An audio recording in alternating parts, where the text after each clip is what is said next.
طوفان که فرو نشست، ابرهای پرغریب که پراکند و نخستین پرتو خورشید که بازتابید بر زمین که هنوز از باران خیس است، همه چیز بوی زندگی میگیرد.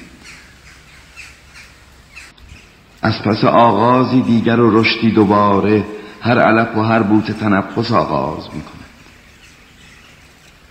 هوا تازه و پاکیزه میشود. شاخه‌های درختان سر بر میآورد.